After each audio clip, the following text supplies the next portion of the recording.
दोस्तों हमारे YouTube channel कवंस knowledge hub में आपका बहुत बहुत स्वागत है। आज है 17 दिसंबर 2020 और 17 दिसंबर 2020 को करंट अफेयर से संबंधित जितने भी प्रश्न हो सकते हैं हम उन सबको कवर करने की कोशिश करेंगे जो आपके एग्जाम की दृष्टि से बहुत उपयोगी साबित होंगे।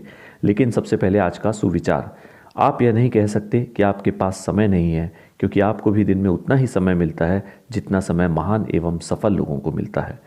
चलिए इन शब्दों के साथ शुरू करते हैं आज के important one liner current affairs और उनके कुछ ज़रूरी फैक्ट्स।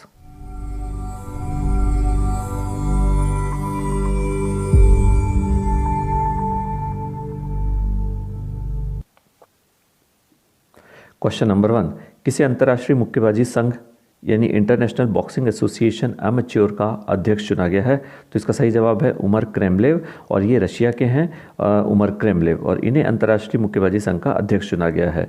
अब हम इसकी बात कर लें अंतर्राष्ट्रीय मुक्केबाजी संघ की, तो इसका मुख्यालय है लॉजेल स्विट्जरलैंड में और इसकी स्थापना हुई है 1946 में। चलिए आगे बढ़ते हैं क्वेश्चन नंबर 2 की तरफ। भारत के किस क्षेत्र के लोग नववर्ष लोसार मना रहे हैं? जी हाँ, लोसार, और उसका सही आंसर है लद्दाख। लद्दाख के लोग इस समय लोसार मना रहे हैं और इसके बारे में बात कर लेते हैं। 15 दिसंबर को लद्दाखी नववर्ष लोसार मनाया जा रहा है और 15वीं शताब्दी में इस दिन इस नववर्ष की शुरुआत हुई थी और ये 15 दिनों के लिए मनाया जाता है।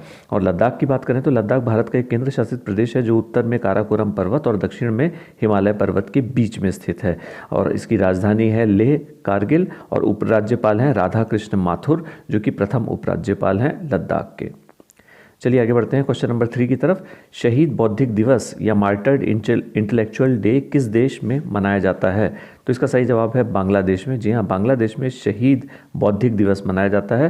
प्रत्येक वर्ष 14 दिसंबर को शहीद दिवस मनाया जाता है। ये क्रूरता के उस दिन को दर्शाता है जब पाकिस्तानी बलों ने 1971 में बांग्लादेश के ढाका और अन्य हिस्सों में शिक्षकों, डॉक्टरों, पत्रकारों और अन्य सैकड़ों बुद्धिजीवियों को मार डाला था, और 16 दिसंबर 1971 को बांग्लादेश को आज़ादी मिली थी। तो ये चीज़ें आपको ध्यान में रखनी है। चलिए आगे बढ़ते हैं क्वेश्चन नंबर 4 की तरफ। हाल ही में किस देश के अनुसंधान संस्थान ने स्वच्छ गंगा राष्ट्रीय मिशन या NMCG के साथ एक समझौता किया? तो इसका सही जवाब है नॉर्वे। जी हाँ, Norwegian institute of bio economy research ने स्वच्छ गंगा राष्ट्रीय मिशन के एक थिंक टैंक सी गंगा के साथ एक समझौते पर हस्ताक्षर किए। स्वच्छ गंगा मिशन के तहत कीचड़ प्रबंधन ढांचे के विकास के लिए नॉर्वे ने भारत के साथ समझौता किया है। और NMCG की फुल फॉर्म की बात कर लें तो इसकी फुल फॉर्म है national mission for clean Ganga या स्वच्छ गंगा राष्ट्रीय मिशन। आगे बढ़ते हैं क्वेश्चन नंबर 5 की तरफ। हाल ही में किस दिग्गज कंपनी ने भारत के रिलायंस जियो और भारती एयरटेल के साथ प्रकाश बीम का उपयोग करके उच्च गति के इंटरनेट के लिए बातचीत शुरू कर दी है? तो इसका सही जवाब है गूगल। जी हाँ, गूगल की यह पहल गूगल के प्रोजेक्ट तारा का एक हिस्सा है जिसका उद्देश्य प्रकाश किरणों के माध्यम से इंटरनेट कनेक्टिविटी प्रदान करना है। चलिए आगे बढ़ते हैं क्वेश्चन नंबर 6 की तरफ। द प्रेसिडेंशियल ईयर्स किस भारतीय राष्ट्रपति का संस्मरण है? तो इसका सही जवाब है डॉक्टर प्रणब मुखर्जी, जो कि भारत के दिवंगत पूर्व राष्ट्रपति प्रणब मुखर्जी द्वारा लिखित एक आगामी पुस्तक है जो जनवरी 2021 में विश्व स्तर पर जारी होने की संभावना है। आगे बढ़ते हैं क्वेश्चन नंबर 7 की तरफ। हाल ही में किस देश ने अंगारा A5 रॉकेट लॉन्च किया है? जी हाँ, काफ़ी चर्चा में बना हुआ है ये। तो इसका सही जवाब है रूस, और इस रॉकेट को 14 दिसंबर को उत्तरी रूस के प्रिसेट्स्क कॉस्मोड्रोम से लॉन्च किया गया है। अंगारा रॉकेट आक्रामक और विषाक्त प्रणोदक का उपयोग नहीं करता। इस प्रकार इस रॉकेट से रॉकेट लॉन्च कॉम्प्लेक्स के आसपास के क्षेत्र में पर्यावरण को ज़्यादा नुकसान नहीं होगा। और 23 दिसंबर 2014 को अंगारा A5 ने पहली परीक्षण उड़ान भरी थी। अंगारा रॉकेट रूस को भूस्थिर परिक्रमा उपग्रहों को लॉन्च करने में सक्षम बनाएगा, और ये रॉकेट पर्यावरण के अनुकूल ईंधन का उपयोग करता है। चलिए आगे बढ़ते हैं क्वेश्चन नंबर 8 की तरफ। हाल ही में हिमगिरी स्टेल्थ फ्रिगेट को किसने लॉन्च किया? जी हाँ, इसका सही आंसर है GRSE यानी garden reach ship builders and engineers, और फ्रिगेट का मतलब होता है युद्धपोत, लड़ाकू जहाज। अब हम इसके बारे में बात कर लें। GRSE द्वारा निर्मित project 17A stealth frigate Himgiri को 14 दिसंबर 2020 को लॉन्च किया गया। इस प्रोजेक्ट में अत्याधुनिक हथियार और सेंसर सिस्टम भी शामिल है, और ये जो GRSE है इसकी तरफ से सेना को 3 युद्धपोतों की डिलीवरी की जाएगी, और इन 3 युद्धपोतों की सबसे बड़ी खासियत है कि ये अत्याधुनिक बराक 8 मिसाइल और हाइपरसोनिक ब्रह्मोस जैसी मिसाइलों से लैस होंगे। और रक्षा मंत्रालय और GRSE के बीच वर्ष 2015 में इन जहाज़ों के निर्माण के लिए अनुबंध पर हस्ताक्षर किए थे, और पहला जहाज़ 2023 में नौसेना को मिलने की उम्मीद है। अब GRSE की हम बात कर लें तो ये सार्वजनिक क्षेत्र का एक रक्षा उपक्रम है और भारत के अग्रणी सरकारी शिप बिल्डर्स में से एक है और ये पश्चिम बंगाल के कलकत्ता में स्थित है। जीआरएससी को एक मिनी रत्न का दर्जा प्राप्त है और ये 100 युद्धपोत निर्मित करने वाला भारत का पहला भारतीय शिपयार्ड है और वर्तमान में P-17A प्रोजेक्ट के तहत भारतीय नौसेना के लिए 3 स्टील्थ फ्रिगेट्स का निर्माण कर रहा है। चलिए आगे बढ़ते हैं क्वेश्चन नंबर 9 की तरफ। जस्टिस हिमा कोहली को किस राज्य के हाईकोर्ट की पहली महिला चीफ जस्टिस नियुक्त किया गया है? तो इसका सही जवाब है तेलंगाना। जी हाँ, सुप्रीम कोर्ट कॉलेजियम ने जस्टिस हिमा कोहली को तेलंगाना हाई कोर्ट की पहली महिला चीफ जस्टिस नियुक्त किया है। और तेलंगाना की हम बात कर लें तो तेलंगाना भारत के आंध्र प्रदेश राज्य से अलग होकर बना भारत का 29वां राज्य है। हैदराबाद को 10 साल के लिए तेलंगाना और आंध्र प्रदेश की संयुक्त राजधानी बनाया गया है। और तेलंगाना शब्द का अर्थ, शाब्दिक अर्थ की बात कर लें तो इसका अर्थ है तेलुगु भाषियों की भूमि और इसकी स्थापना हुई है 2 जून 2014 को। राजधानी है हैदराबाद, गवर्नर हैं तमिलिसै सौंदरराजन और मुख्यमंत्री हैं के चंद्रशेखर राव।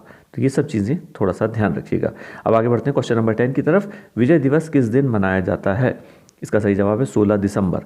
हर साल देश में 16 दिसंबर को भारत पाकिस्तान के बीच हुए 1971 के युद्ध की जीत की याद और युद्ध में शहीद जवानों के सम्मान में विजय दिवस मनाया जाता है। भारत पाकिस्तान के बीच हुए इस युद्ध के परिणाम स्वरूप बांग्लादेश एक नए राष्ट्र के रूप में सामने आया।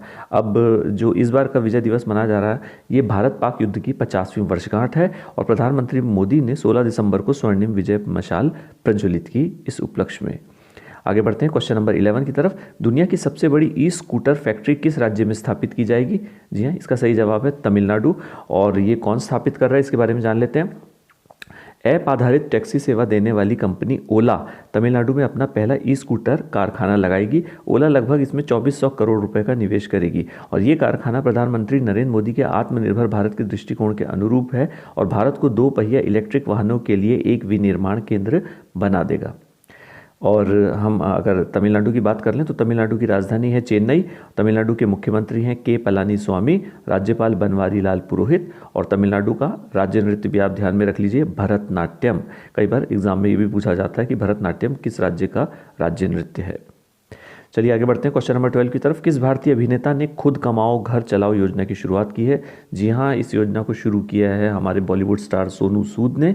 इसके बारे में भी जान लेते हैं हम। बॉलीवुड स्टार सोनू सूद ने एक नई योजना शुरू की है जो उन मजदूरों के लिए है जिन्होंने कोरोना काल के चलते अपनी नौकरियां खो दी हैं। और ये योजना जिसके तहत गरीब लोगों को ई रिक्शा भेंट किया जाएगा सोनू सूद की तरफ से, और वो भी बिल्कुल मुफ्त में।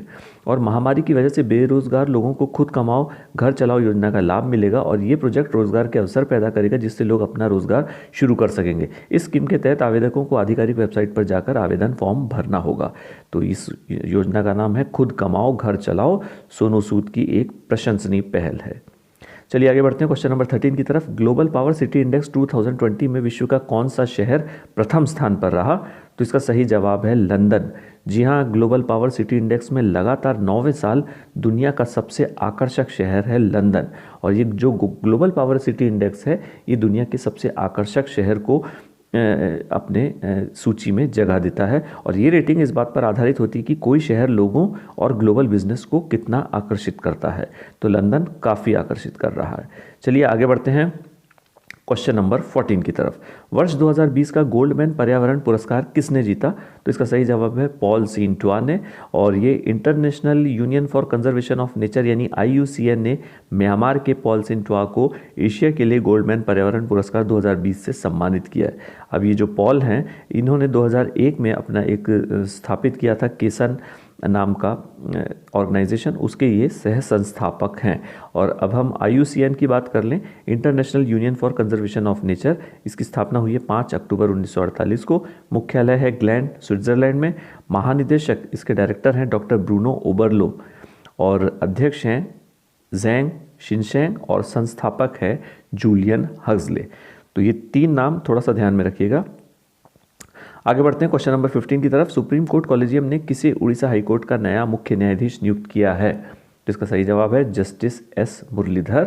जी हाँ, जस्टिस S मुरलीधर को उड़ीसा हाईकोर्ट का नया मुख्य न्यायाधीश नियुक्त किया गया है। Question number 16। भारत के पहले हिंद केसरी किस प्रसिद्ध पहलवान का भी हाल ही में निधन हो गया है? तो इसका सही जवाब है श्रीपति खंचनाले। और भारतीय कुश्ती में इस खिताब को बेहद प्रतिष्ठित माना जाता है। तो इस खिताब को जीतने वाले पहले हिंद केसरी खिताब को जीतने वाले पहले वो शख्स थे, पहलवान थे श्रीपति खंचनाले, जिनका भी हाल ही में निधन हो गया है। चलिए आगे बढ़ते हैं क्वेश्चन नंबर 17 की तरफ। किस शहर में यूएस ट्रूली मरगाजी उत्सव का उद्घाटन उपराष्ट्रपति वेंकैया नायडू ने किया?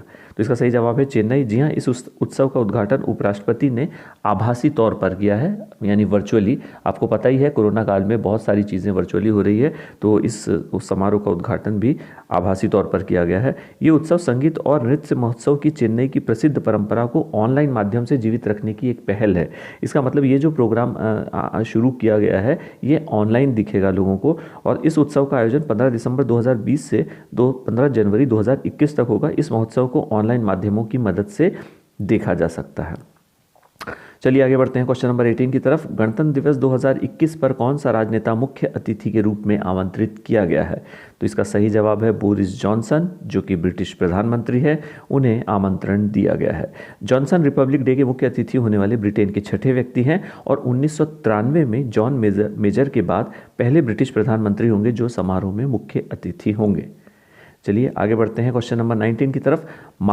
इंपॉर्टेंट क्वेश्चन, मानव विकास रिपोर्ट 2020 में भारत को कौन सा स्थान प्राप्त हुआ? तो इसका सही जवाब है दोस्तों 131वां, और भारत मानव विकास सूचकांक की 189 देशों की सूची में 131वें स्थान पर है, और भारत का मानव विकास सूचकांक है 0.640, और 2019 की अगर हम बात करें तो भारत को 130वां स्थान मिला था। इस लिहाज से देखा जाए तो एक स्थान की गिरावट हुई है। अब हम प्रथम स्थानों की बात कर लें तो नॉर्वे, आयरलैंड और स्विट्जरलैंड ने इस रिपोर्ट में शीर्ष 3 स्थान हासिल किए हैं। अब मानव विकास सूचकांक क्या है? मानव विकास सूचकांक जन्म के समय, जीवन प्रत्याशा, महिलाओं की राजनीतिक भागीदारी और मातृ मृत्यु दर जैसे संकेतकों के आधार पर तैयार किया जाता है, और इस बार की मानव विकास की थीम थी मानव विकास और मानव विज्ञान। और मानव विकास रिपोर्ट की हम बात कर लें तो मानव विकास रिपोर्ट पहली बार 1990 में भारतीय नोबेल पुरस्कार विजेता अमर्त्य सेन और पाकिस्तानी अर्थशास्त्री महबूब उल हक द्वारा लॉन्च किया गया था। चलिए आगे बढ़ते हैं अपने नेक्स्ट क्वेश्चन की तरफ। क्वेश्चन नंबर 20 जो हमारा लास्ट क्वेश्चन है, हाल ही में किस केंद्र शासित प्रदेश में high security registration plate HSRP लगाना अनिवार्य हो गया है? तो इसका सही जवाब है दोस्तों दिल्ली। जी हाँ, दिल्ली रजिस्ट्रेशन की गाड़ी पर HSRP लगाना अनिवार्य हो गया, अन्यथा 5500 रुपये 5500 रुपये तक का जुर्माना लगाया जा सकता है। इस नंबर प्लेट पर गाड़ी का नंबर जो है वो उभरा हुआ होता है। नंबर प्लेट पर खास तरह की तकनीक से स्टैम्प कलर होता है जिसे मिटाया नहीं जा सकता, और इसके साथ ही एक खास लेजर कोडेड नंबर होता है और होलोग्राम भी होता है। वहीं लेजर कोड के जरिए उस गाड़ी की जानकारी जुड़ी होती है, जैसे गाड़ी का इंजन, चेसिस नंबर, मालिक का नाम, पता, गाड़ी की रजिस्ट्रेशन की जानकारी इत्यादि। और इस नंबर प्लेट को लगाने का खास तरीका होता है और लगने के बाद इसे निकालना मुश्किल है। तो ये काफ़ी ज़रूरी है हाई सिक्योरिटी रजिस्ट्रेशन प्लेट, जिसे केंद्र शासित प्रदेश दिल्ली ने अनिवार्य कर दिया है। दोस्तों इसके साथ ही हमारा आज का वन लाइनर करंट अफेयर्स का वीडियो यहीं समाप्त होता है। उम्मीद है आपको ये वीडियो पसंद आया होगा। अगर वीडियो पसंद आए तो इसे लाइक ज़रूर कीजिएगा और शेयर कीजिए, और हमारे चैनल को सब्सक्राइब भी कीजिए। तो कल फिर से वन लाइनर करंट अफेयर्स में आपके साथ दोबारा मुलाकात होगी। तब तक के लिए बहुत बहुत धन्यवाद।